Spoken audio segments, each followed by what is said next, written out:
selamat datang di Fortune Star 222 sama gue Lucky yang siap bacain energi kalian di bulan November. Seperti biasa, ini general reading, jadi ambil yang sesuai dan tinggalkan yang tidak sesuai, jangan paksain untuk sesuai. Cross watcher kalian, welcome untuk join karena energi kita suka ketuker ya. Jadi sangat mungkin pesannya bisa buat kalian juga, oke? Dan kalau nggak sesuai ya, gue saranin untuk nonton sign apapun yang lo punya, sign lo semuanya, khususnya sun sign, moon sign, rising atau ascendant sign kalian ya. The three main. Jadi gini, ini seperti kalian lihat ya, udah ada 12 kartu yang udah gue buka. Untuk mempersingkat aja, karena gue di kali ini akan gue buka dengan mystical siaman untuk melihat energi utama kalian di bulan November ya. Terus 12 kartu ini mewakili 12 rumah astrologi dengan segala energi planet yang berlaku saat ini. Itu dampaknya apa buat Taurus? Kalau kalian masih belum terbiasa dengan cara gue membaca, mungkin kalian akan sulit paham ya. Jadi coba tengok ya playlist gue tentang 12 rumah astrologi. Nih di sini ada nih, ntar gue pasang di sini ya, kartnya tuh ya. Dimana isinya 12 video tentang 12 rumah astrologi yang singkat-singkat banget ya. Jadi kalau belum terbiasa, subscribe ya. Pelan-pelan lama-lama juga kalian akan terbiasa kok dengan cara gue baca ya. Karena perubahan energi planet itu kan kita cuma sekecil ini ya. Nah, perubahan planet itu akan berdampak sangat besar, dan apa sih dampaknya buat kita? Nah, seperti contoh gue di Taurus gue itu ada planet Jupiter. Jadi Jupiter sign gue itu di Taurus gitu. Dampaknya apa sih? Jupiter sign itu rumahnya rumah 9 biasanya ya, rumahnya Sagittarius. Nah, artinya bagaimana gue beyond gitu, menjadi yang lebih baik gitu. Dan segala planet pergerakannya itu akan bisa terlihat dari sini. Nah, tapi ini tetap general reading ya. Ini tetap general reading. Jadi fokus, kalau belum terbiasa dengan itu, fokus pada sun, moon, rising atau ascendant sign kalian. Terus karena seperti tema di thumbnail depan juga kan, alam bawah sadar. Jadi setelah 12 konfigurasi planet ini ya, gue akan buka 9 kartu dari Lenormand hanya untuk memperjelas alam bawah sadar yang kalian Taurus harus sadari ya. Jadi emang udah saatnya gue angkat lagi nih alam bawah sadar, karena memang kita kudu cek and dicek setiap 6 bulan sih, kayak kalau kita ke dokter gigi gimana sih gitu ya. Sama alam bawah sadar kita harus kita cek and dicek. Dan akan gue tutup dengan Wisdom Oracle, apa kata semesta untuk Taurus ya. Tuh, langsung aja gue mulai. Apa energi utama Taurus di bulan November?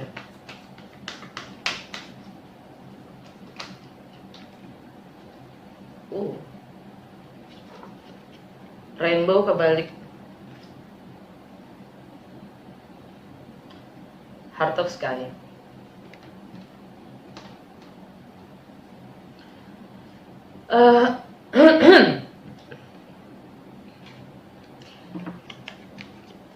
Rainbow itu tentang kalian sudah mencapai gitu, kalian sudah melihat terang di ujung tunnel gitu. Nah, jadi kalau sekarang ini lagi selama beberapa lama ya, kita dalam kesulitan gitu, kalian dalam kesulitan. Sebentar lagi kalian sudah sampai pada ujung tunnel itu, ujung dari penderitaan itu. Tapi karena ini in reverse, kebalik ya, ini cuma diingatkan ya, untuk jangan terlena. Jadi walaupun terang itu sudah terlihat ya, kita sudah udah mau kelar nih gitu kan penderitaan kita gitu, jangan terlena, karena masih ada cobaan-godaan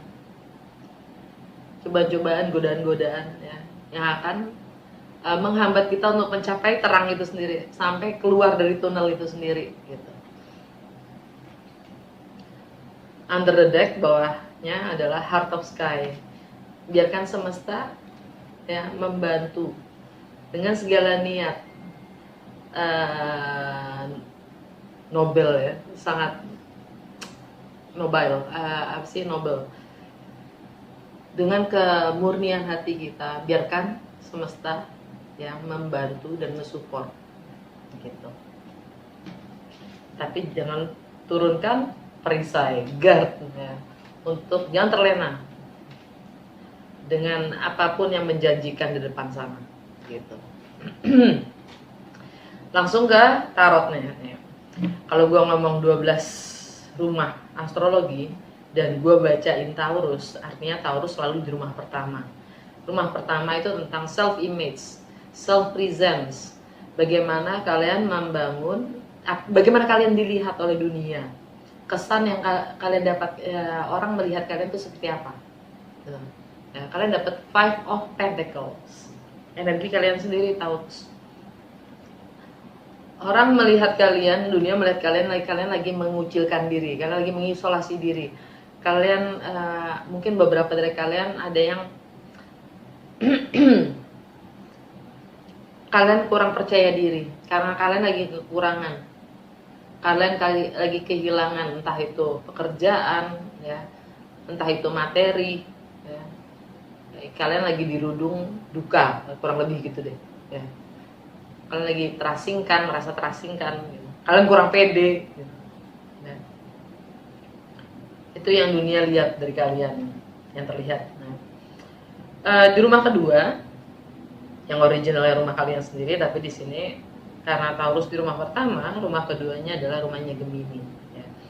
Tentang resources yang kalian miliki, tentang materi yang kalian miliki, tentang bagaimana kalian menilai segala sesuatu, dan tentang apa yang bernilai buat kalian, prinsip-prinsip bagaimana kalian menghargai diri, menilai diri kalian sendiri ya. Kalian dapat the Hierophant ya. Ini struktur, komitmen, tanggung jawab,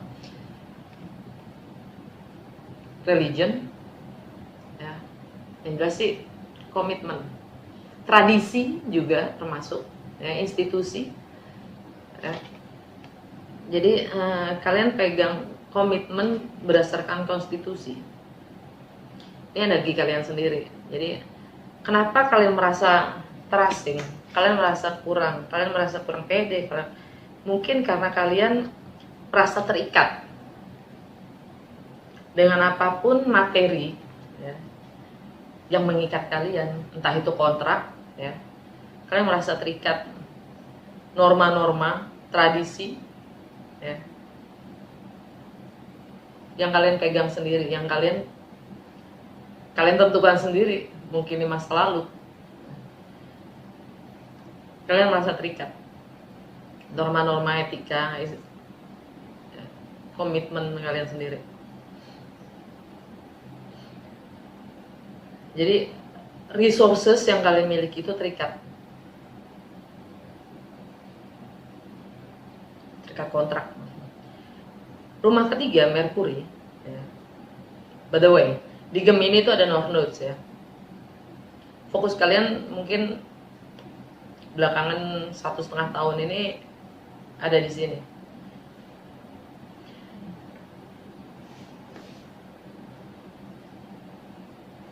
Anyway, di Gemini juga lagi ada Lilith. Bagaimana kalian mengungkapkan segala hal yang terpendam, kalian pendam ya. Trauma kalian, bukan trauma sih, segala sesuatu yang nyesek ya, karena kalian merasa terikat itu mungkin ya. Rumah ketiga ya, rumahnya Mercury, tentang persepsi kalian, mindset kalian, dan bagaimana kalian berkomunikasi dan aktivitas sosial kalian ya. Kalian dapat the Lovers, energinya Gemini.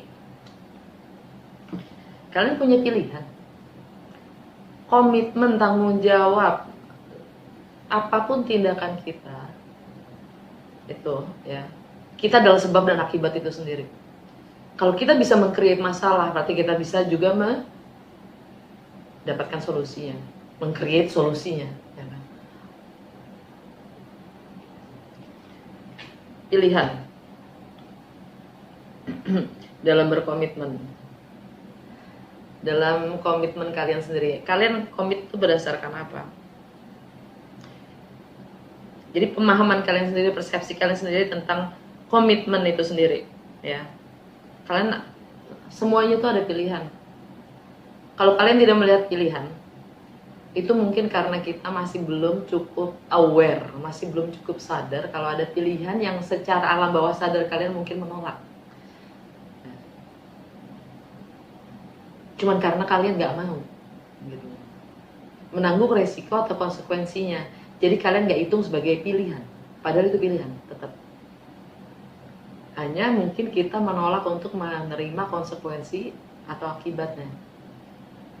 Padahal gitu, kondisi kita saat ini adalah konsekuensi apa yang kita sedang jalani, apapun derita yang kita lagi jalanin, itu adalah konsekuensi dari perbuatan kita sebelumnya, masalah kan, yang kita create sendiri.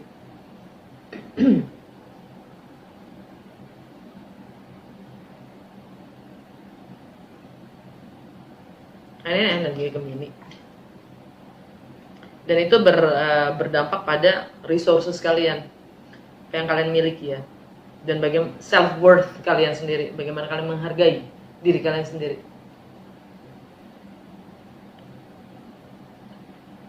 Rumah keempat di home family, ya, tentang yin side kalian, tentang emotional security, home, family, tradisi, ya. Hubungan kalian dengan wanita dalam hidup kalian, entah itu ibu, entah itu anak perempuan, kakak, adik, whatever. Five of Wands, energi Leo. Untuk beberapa dari kalian ini ada perkelahian, ya, ada konflik. Beberapa dari kalian mungkin ini tentang kerjasama, kolaborasi yang ada di rumah untuk membangun emotional security kalian sendiri, ya. Tapi whatever, yang namanya perkelahian atau konflik itu sendiri adalah bagian dari solusi. Jadi adanya perkelahian atau konflik itu adalah langkah sebelum adanya solusi win-win solution gitu. Jadi ada perdebatan, ya. Karena kalau diem belum tentu ada solusinya, gitu. Ini energi Leo. Ya, kalau kalian ingin tampil, kalau kalian ingin mengekspresikan diri kalian harus siap dengan menghadapi apapun perdebatan itu, konflik itu sendiri. Dan asal tahu yang namanya konflik itu adalah selangkah sebelum mendapatkan solusi. Kalau kita diam, solusi itu akan juga diam. Rumah kelima, rumahnya Libra, ada Mars sama Merkuri masih di situ, ya. Energinya Merkuri itu sendiri, The Magician, kalian dapat The Magician. Rumah kelima itu tentang bagaimana kalian having fun, tentang bagaimana kalian bersenang-senang, tentang romance atau love affairs kalian, tentang anak-anak, ya. The Magician itu dia yang bisa mewujudkan apapun mimpinya, merealisasikan apapun mimpinya, goalnya, ya. Ini energi Merkuri, energi Libra. Mungkin kalian punya kreativitas yang tinggi untuk kalian percaya itu akan kemampuan kalian sendiri untuk menciptakan, merealisasikan semua mimpi-mimpi kalian, entah itu untuk anak-anak kalian, entah itu kreativitas kalian sendiri, entah itu romance life kalian.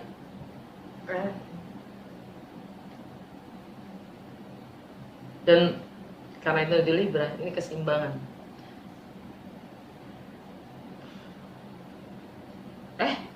Salah, ini bukan Libra, maaf. Ini Virgo. Ini rumahnya Virgo. Maaf, abis Leo Virgo. Ini rumahnya Virgo. Ya. Artinya di dalam keseharian kalian juga kalian ingin mewujudkan itu. Kalian ingin mewujudkan apapun, menciptakan kebiasaan-kebiasaan, ya, mengungkapkan kreativitas, dan kalian juga selalu reflektif, ya, dengan itu di rumahnya Virgo. Kalian reflektif juga dengan kreativitas kalian, karena kalian ingin menciptakan atau merealisasikan apapun mimpi kalian. Di rumah ke-6, rumahnya Libra, Three of Cups. di rumah keseharian, di rumahnya Virgo original ya, tentang kesehatan kalian sendiri. Kalian hanya ingin menikmati, sorry tadi kepotong, di rumah keenam kalian hanya ingin menikmati keseharian kalian. Kalian ingin happy, kalian ingin happy dalam keseharian kalian, dan kalian punya pilihan untuk bagaimana kalian happy gitu. Dan kita tahu kan gitu, itu masalah mindset sih, kita bisa happy atau enggak kan gitu. Bagaimana kita nge-set up our mind gitu, bagaimana kita nge-set pikiran kita sendiri untuk bisa happy ya, menikmati hidup kita ya, menjalani keseharian kita, itu kalian punya pilihan. Dan mungkin untuk beberapa dari kalian ini tentang hanging out, reuni, ngumpul-ngumpul ya, party-party. Anyway, di rumah ketujuh, rumah relationship dengan diri kalian sendiri, dengan orang lain, dengan pasangan, kakak, adik, ibu, bapak, orang tua, bos, whatever, partnership, ya, bisnis. Ten of Wands, ini energinya Sagittarius. Walaupun ini di rumahnya Scorpio ya, ada matahari di situ, jadi ada kebenaran yang muncul, ada terang. Mars sama Mercury nggak lama lagi akan join ya di Scorpio ya. Dan lupa gue, New Moon di Scorpio tanggal 4. Dengan energi Ten of Wands, kalian siap melepaskan, letting go, release apapun yang sudah kalian bangun dengan passion ya. Yang saat ini mungkin itu menjadi batas kalian sendiri untuk bisa jadi lebih baik, beyond yourself gitu. Kalian ingin kebebasan, Venus di Sagittarius. Ini energi Sagittarius ya. Jadi kalian ingin punya kebebasan, tidak lagi dibatas-batasi ya. Nah, New Moon di Scorpio, dan tanggal 19 itu ada eclipse, lunar eclipse ya, gerhana bulan di levelnya asteroid di Taurus ya. Dan energinya double, nggak seperti purnama ya, tapi eclipse itu lebih ke double, biasanya 2 minggu gitu, ini bisa 4 minggu 6 minggu ya, energinya gerhana. Nah, sangat mungkin relationship dengan diri kalian sendiri itu yang harus ada pembaruan. Dan itu akan berdampak dengan bagaimana kalian berrelationship dengan orang lain. Karena apapun kita berinteraksi dengan orang lain itu berangkat dari diri kita sendiri, dalam kita sendiri kan. Relationship dengan diri kita sendiri. Anyway, di rumah ke-9 tentang bagaimana kalian berbagi ya, entah itu finansial, entah itu ideologi, warisan, properti ya.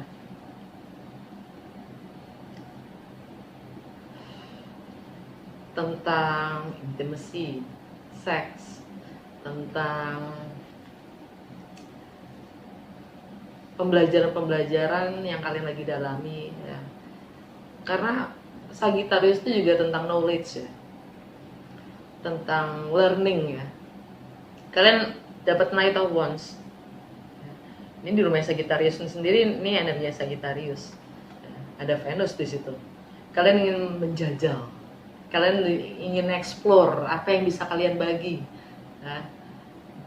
Bagaimana kalian ingin membagikan apapun yang kalian miliki, resources yang kalian miliki, potensi yang kalian miliki.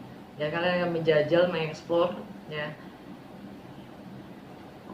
Mungkin beberapa dari kalian juga termasuk intimacy. Intimacy, kalian ingin explore. Ya, karena Knight of Wands itu tentang exploration gitu, explore, menjajal, cari kebenaran ya, kebenaran jati diri kita sendiri. Untuk di rumahnya Capricorn ya, di rumah ke-9 tentang travel, segala sesuatu yang sifatnya berjarak, emosional atau geografi, tentang foreign, segala sesuatu yang asing, yang baru, atau bahkan foreign lane ya, tentang luar negeri, tentang hukum, tentang perbedaan budaya, agama, latar belakang. Kalian dapat strength, energinya Leo. Kalian diminta, kalian berusaha untuk kuat, tegar dengan segala polemik dan dilema di dalam rumah mungkin.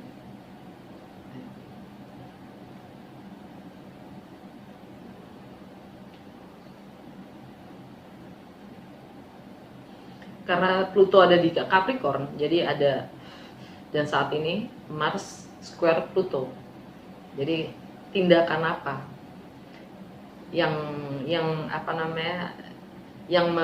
akan kita lakukan, akan kalian lakukan untuk mencapai, untuk terjadinya perubahan itu ya, menjadi lebih baik.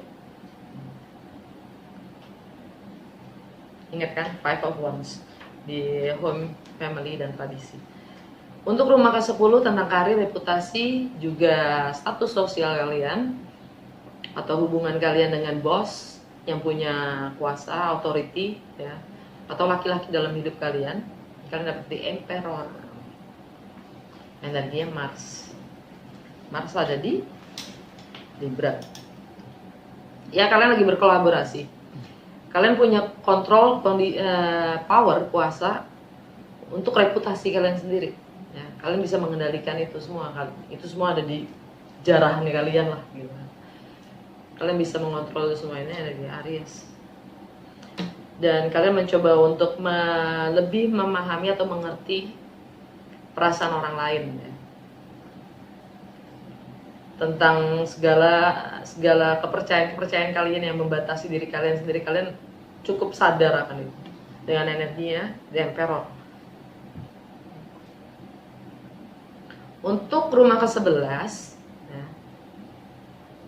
Oh, by the way, ini di Emperor ini, rumah ke-10 itu rumahnya Aquarius buat kalian, dan di situ ada Saturn dan Jupiter ya. Jadi kalau kalian bisa menghadapi apapun rintangan karma yang mengikat kalian ya, kepercayaan atau keyakinan kalian yang membatasi diri kalian untuk mampu lebih berpotensi, memanfaatkan potensi kalian secara maksimal ya. Kalian wow gitu deh. Rumah ke-11 itu rumahnya Pisces. Di situ ada Neptune ya. Kalian dapat Four of Wands.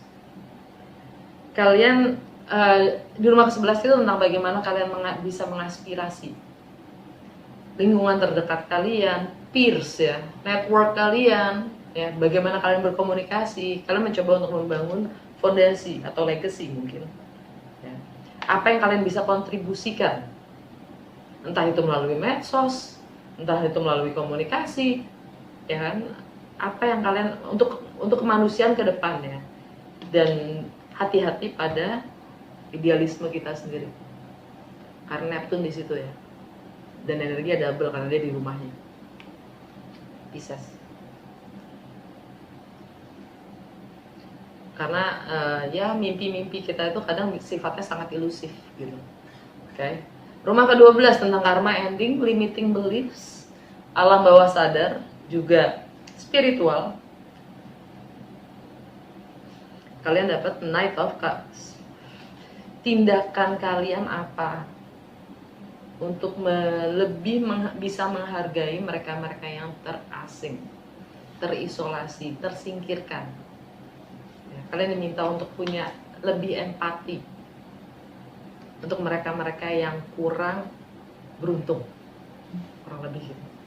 Alam bawah sadar kalian, King of Pentacles. King of Pentacles itu energi kalian sendiri. Kalian merasa kurang pede, kalian merasa terasing, terisolasikan, atau kalian merasa kehilangan mungkin ya, jadi kurang pede. Mungkin kaitannya juga dengan masa kecil kalian atau twin flame kalian ya. Karena di bawahnya ada Six of Cups, memori-memori kalian yang mengikat. Oke, udah dari tarot ya, 12 rumah astrologi. Kita lanjut ke Lenormand tentang alam bawah sadar kalian. Ini udah gue kocok lagi. Fokus kalian untuk kalian sadari dari alam bawah sadar kalian tuh bagaimana. 9 kartu untuk Taurus, alam bawah sadarnya.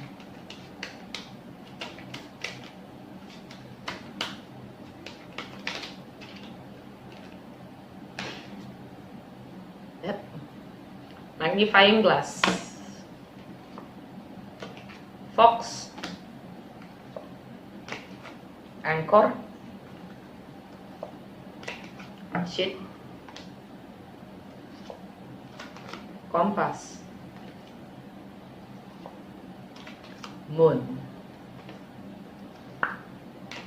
Bouquet, Stork,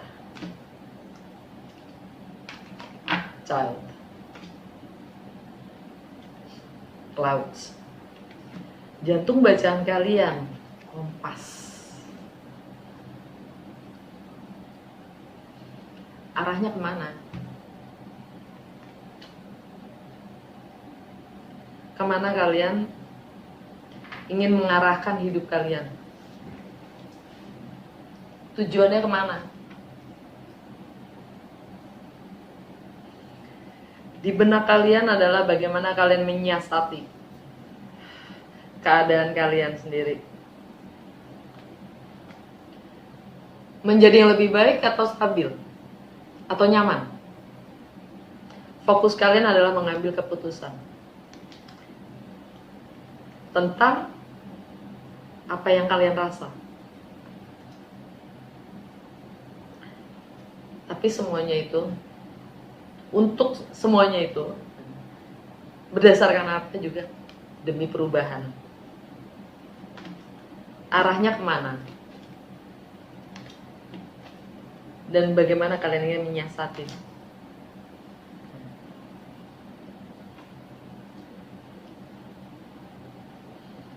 Jadi dengan kaca pembesar ini energi Jupiter by the way, ya. Dan stabilitas ini Saturn, ya. Bagaimana kalian menghadapi itu semua yang membatasi kalian untuk bisa menjadi lebih baik? Bagaimana kalian menghadapinya?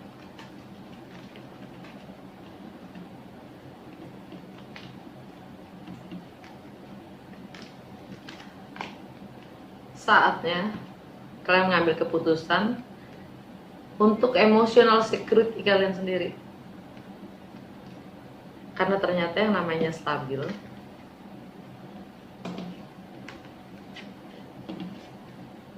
karena moonnya kan di bawahnya si ini ya, Anchor ya. Yang namanya stabil itu di saat kita tahu arahnya kemana dan bisa mengambil keputusan akan apa sih yang membuat kita senang, yang memuaskan hati kita.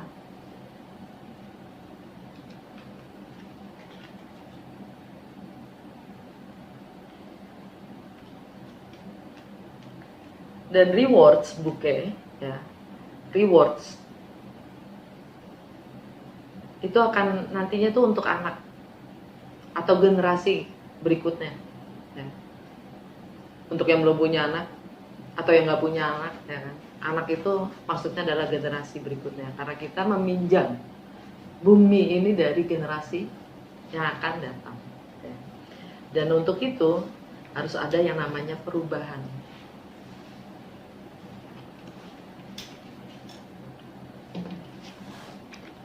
Jadi fulfillment, legacy, warisan apa yang akan kita berikan. Kita harus bisa ambil keputusan untuk itu, untuk menjadi yang lebih baik. Karena kita itu sendiri adalah kontribusi dari kita sendiri, itulah legacy itu sendiri, adalah warisannya.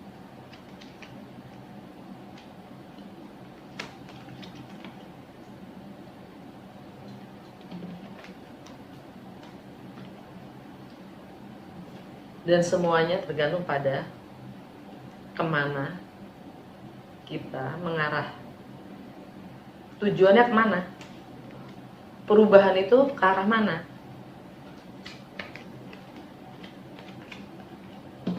Dan stabilitas akan generasi berikut atau kepada anak, ya. Stabilitas pada masa depan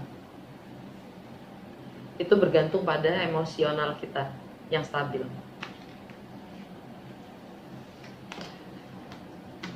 Alam bawah sadarnya unknown, nggak jelas. Jadi yang kalian harus fokusin adalah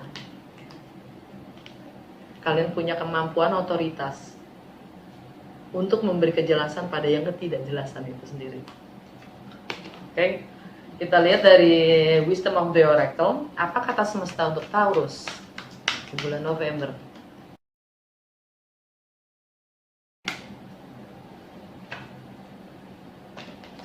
Loyal heart.